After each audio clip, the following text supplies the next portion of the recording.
Boa noite, Piracicaba. Estamos iniciando mais um Saúde Piracicaba, diretamente dos estúdios da Piracicaba TV, em conjunto com a Rede Comunitária de TV. São 60 emissoras espalhadas por todo o estado de São Paulo. O meu convidado desta noite é o médico pediatra Dr. Rogério Tuon. Além da pediatria, ele é pós-graduado em infectologia pediátrica em Paris e coordenador do Programa Municipal de Saúde da Criança aqui em Piracicaba. Boa noite, Rogério. Boa noite ao seu, boa noite a todo mundo que está ouvindo. Obrigado pelo convite, eu gostaria de agradecer esse convite e de poder falar com você. Rogério, você coordena o Pacto pela Redução do Óbito Infantil. Eu acho importantíssimo, Piracicaba inclusive foi premiado no contexto nacional. Eu gostaria que você comentasse um pouquinho a respeito desse pacto. Na verdade, o Pacto pela Redução do Óbito Infantil, ele foi criado em 2005 aqui em Piracicaba, né? E o objetivo dele é a redução do óbito infantil em Piracicaba. O coeficiente de mortalidade infantil nos anos 2000, no início dos anos 2000, ele estava um pouco alto em relação ao resto do Brasil. E Piracicaba é uma cidade boa, uma cidade que tem muitos equipamentos de saúde, hospitais bons, tem profissionais bons, tem profissional de enfermagem bons, né? E mesmo assim a nossa taxa de mortalidade infantil no município ficava um pouquinho alta. Então a gente fez um pacto mesmo, que foi uma documentação escrita, onde vários setores da sociedade assinaram esse documento, né?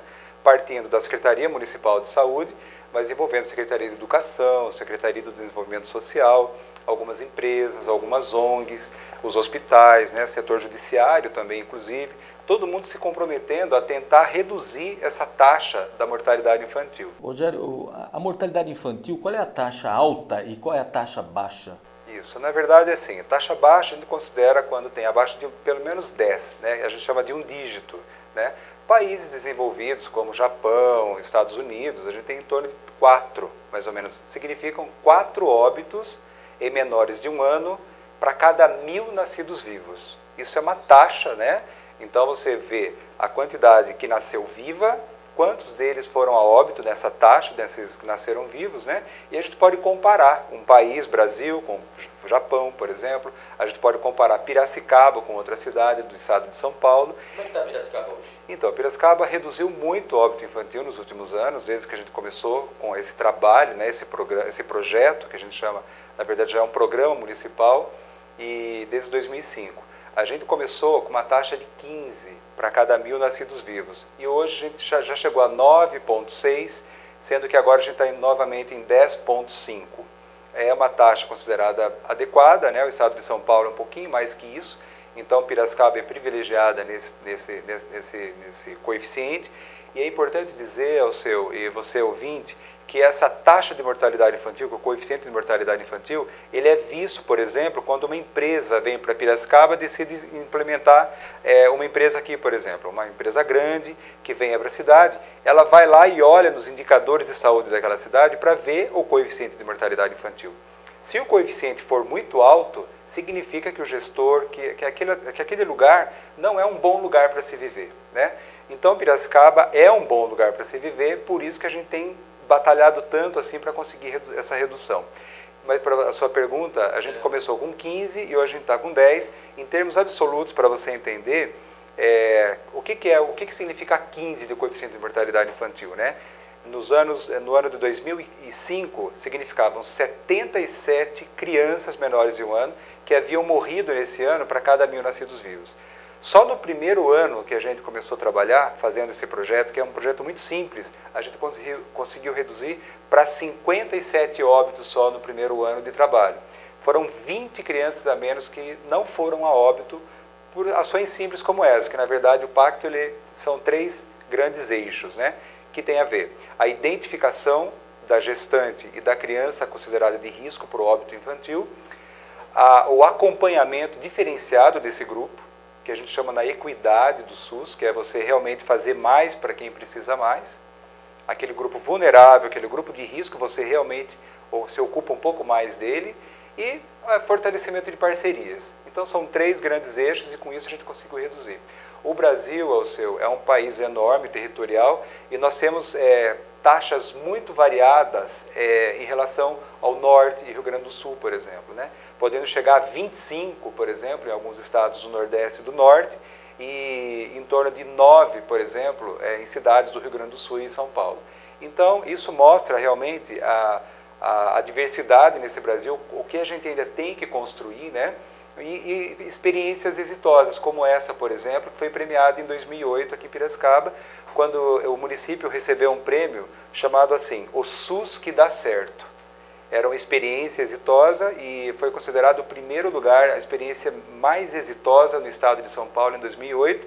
E no mesmo ano também a gente recebeu uma menção honrosa lá no Ministério da Saúde, em Brasília, por mais ou menos esse tipo de trabalho mesmo relacionado ao pacto, que foi um fortalecimento da rede horizontalizada de acompanhamento, né? Foi assim, um projeto simples, mas que foi muito eficaz. Os hospitais da cidade, eles eram muito assim, fazendo o trabalho deles lá dentro do hospital. E a atenção básica, que são os postos de saúde, a unidade básica de saúde e agora a estratégia de saúde de família, fazendo os seus trabalhos, né? E esse projeto, ele está tentando horizontalizar o cuidado. Então, assim, o hospital, por exemplo, acabou de internar uma criança com pneumonia. Tratou, a criança ficou bem. Nesse momento da alta, é feita hoje uma comunicação para atenção básica, de maneira que a gente aqui fora continue dando os cuidados iniciados, por exemplo, no hospital. Isso é a criação de rede horizontalizada. O Pacto pela Redução do Óbito Infantil prevê isso. É uma horizontalização de atendimento, uma rede de proteção, de cuidado, né? E o Brasil está avançando muito para isso hoje. Tem redes horizontalizadas para todos os departamentos. Hipertensão, diabetes, o cuidado da gestante, da criança. Você, como pediatra, especialista em infectologia pediátrica, gostaria que você definisse asma e comentasse sobre a asma brônquica, principalmente agora, inverno, esse tempo seco. Eu acho que vai ser interessante essa elucidação aos nossos telespectadores. Então, Alceu, na verdade, a asma brônquica, ela é um processo inflamatório crônico das vias aéreas, das vias respiratórias, né? Em torno de 10%, alguns estudos demonstram, que de crianças brasileiras são portadoras de asma. Então, além dessa inflamação crônica, existe uma hiperreatividade brônquica.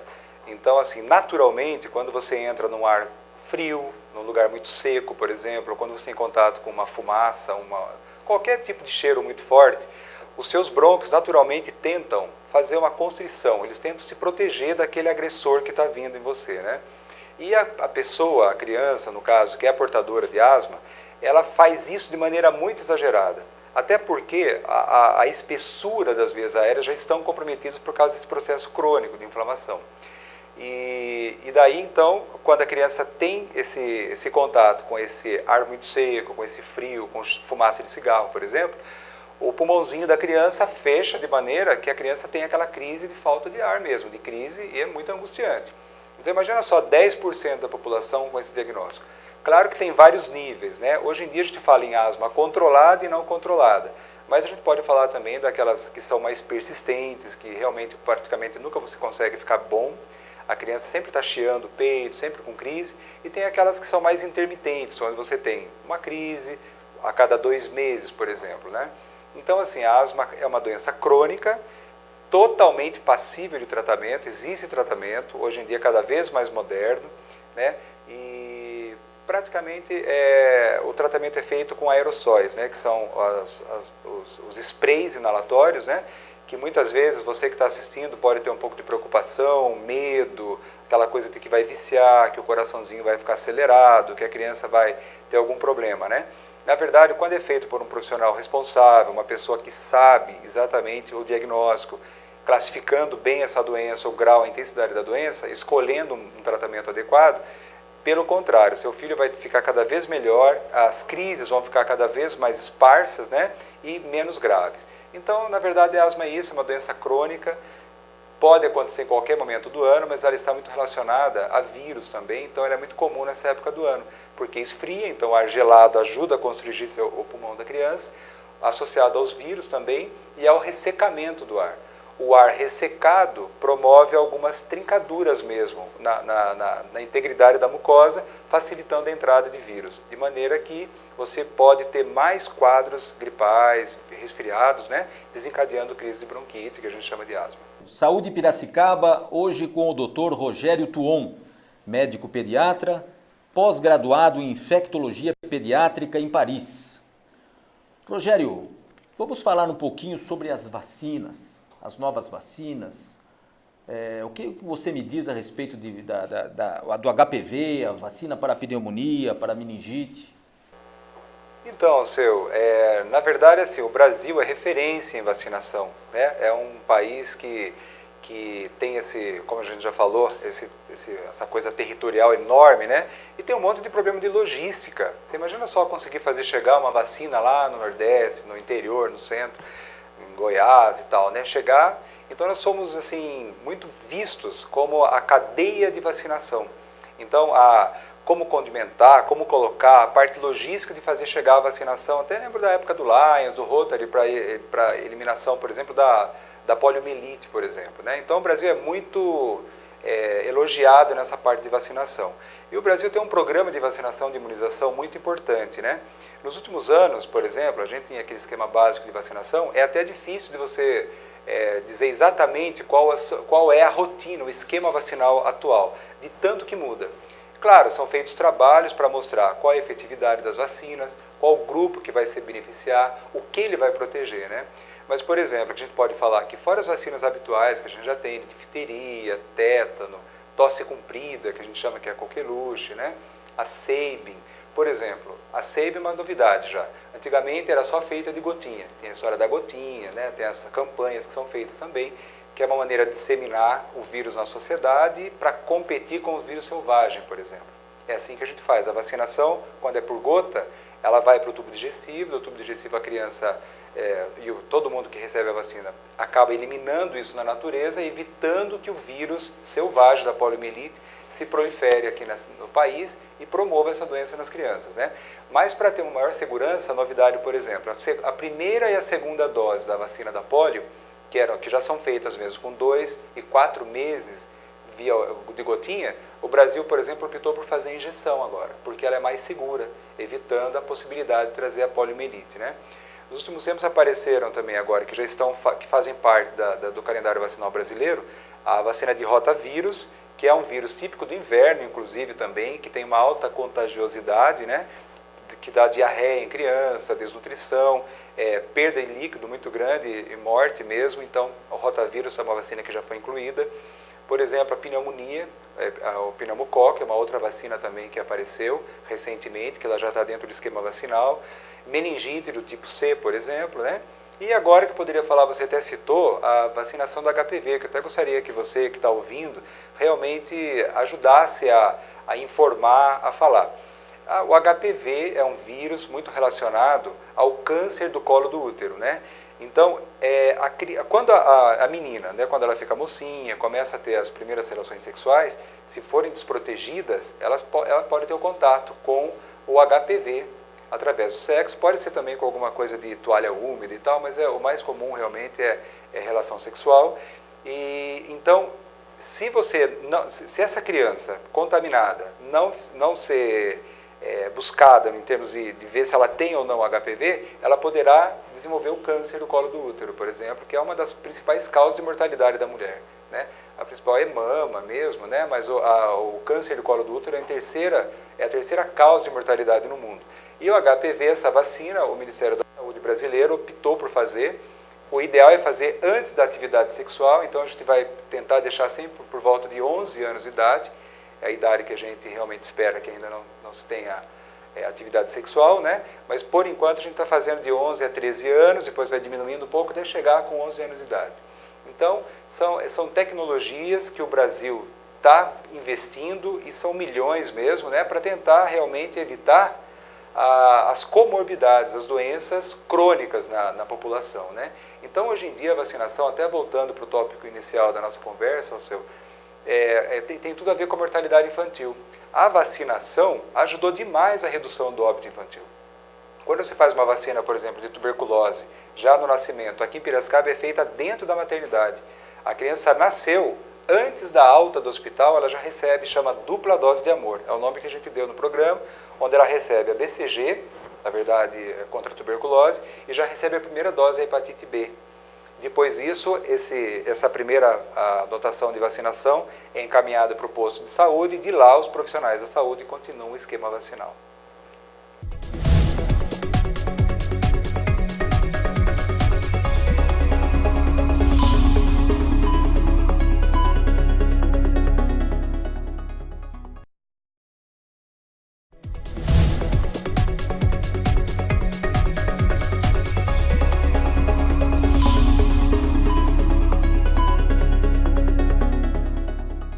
Estamos de volta com Saúde Piracicaba, diretamente dos estúdios da Piracicaba TV.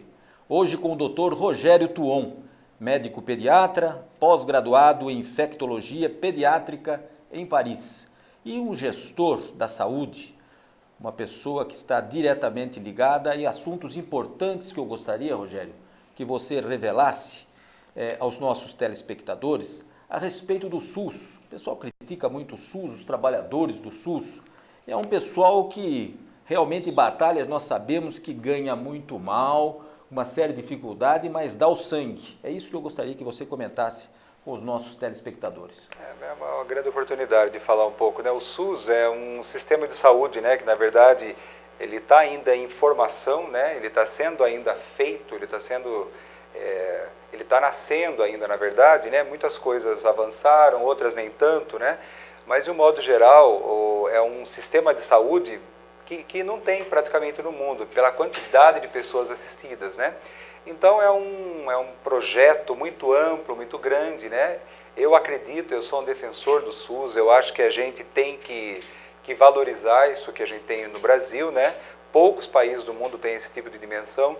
E assim, mas quem faz o SUS, na verdade, somos todos nós, né? A sociedade como um todo, mas sobretudo os trabalhadores que estão lá naquele posto de saúde, perto da sua casa, no posto de saúde, no estratégia de saúde de família, no centro de especialidade, dentro dos hospitais, porque os hospitais, por exemplo, aqui é a Santa Casa, o Hospital da Cana, né, são hospitais que prestam serviço para o SUS também. Muitos serviços, grande parte dos serviços oferecidos lá dentro daqueles hospitais, é o SUS que promove, que negocia, né? Então eu sempre gosto de falar, que o SUS é um projeto que está em construção, né? Nós, cidadãos, a gente tem que o tempo inteiro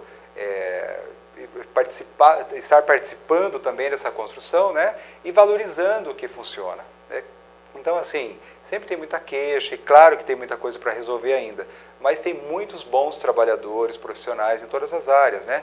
Desde médicos, enfermeiros, técnicos de enfermagem, os agentes comunitários de saúde, gestores sérios tentando fazer, pessoas que estudam, tem um grupo muito grande fazendo pós-graduação na Unicamp agora, por exemplo, em gestão pública, para tentar realmente trazer melhorias para o nosso município, né? Então, é uma oportunidade de eu poder dizer o prazer que eu tenho de poder trabalhar no SUS, né? De construir, e o que é interessante é que quando a gente faz uma ação, um programa que funciona dentro do SUS, a gente consegue atingir uma porção muito grande de pessoas. Então, em qualquer, por exemplo, saúde do trabalhador, eu sempre comento isso, uma ação de que você consiga diminuir os acidentes de trabalho, por exemplo, na área de construção civil, você não cuida só daquele trabalhador, daquele trabalhador que pode cair, que pode ter um acidente. Quando você faz uma ação envolvendo o Ministério Público, envolvendo aquele órgão responsável, por exemplo, o Sereste, por exemplo, e a comunidade como um todo, a gente consegue proteger e trazer qualidade de vida para uma quantidade muito grande de pessoas, né? É assim que eu vejo a pediatria, por exemplo, onde eu trabalho. Eu escolhi fazer isso e sou muito feliz fazendo isso, porque uma ação que você consegue implementar no município, através de vacinação, um programa como o Pacto, por exemplo, essa ação, ela vai muito grande, não importa se a pessoa tenha convênio ou não, né? O SUS é universal. Interrompê-lo. Como é que entra a Secretaria Municipal de Saúde e a presença do SUS?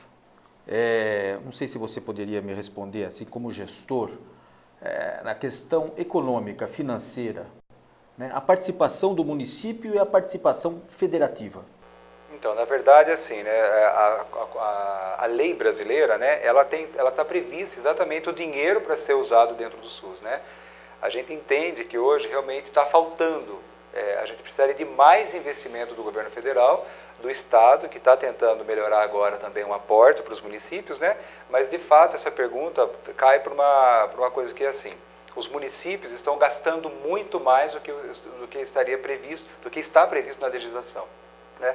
Para que a gente consiga trazer a promoção de saúde que a gente espera, né? Mas tem alguns projetos correndo em Brasília, né, que são para tentar melhorar esse aporte, mas realmente é uma conquista no dia a dia. Por isso que eu acho que os cidadãos, todos nós temos que tentar compreender um pouco isso, valorizar o que tem de melhor, claro, criticando também o que está de problema, porque a gente tem que construir, né?